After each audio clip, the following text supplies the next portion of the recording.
সাইয়েদনা আলী রাদিয়াল্লাহু তাআলা আনহু যুদ্ধের ময়দানে মারাত্মকভাবে জখম হলেন, আহত হলেন।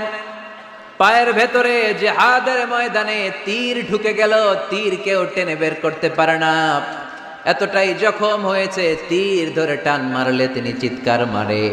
বিশ্বনবী দেখলেন অবস্থা বেগতিক।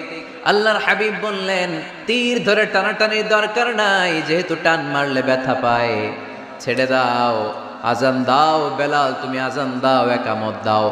এক সাহাবীরে বললেন, আমি যখন নামাজে দাঁড়াবো, আলী যখন নামাজে দাঁড়াবে, নামাজরত অবস্থায় তুমি তোমার নিজের দায়িত্বে আলীর পায়ের ভেতর থেকে তীরটা টেনে বের করে ফেলবা। আজান দেয়া হলো, একামত হলো। বিষ্ণু ঈসা ইসলাম নামাজ পড়তে শুরু করলেন। সাইয়েদনা আলী রাদিয়াল্লাহু তাআলা আনহু নামাজে দাঁড়ালেন। ওই সাহাবী দাঁড়ান নাই, বিশ্বনবীর পরামর্শ অনুযায়ী কাতারের ভেতর দিয়ে যে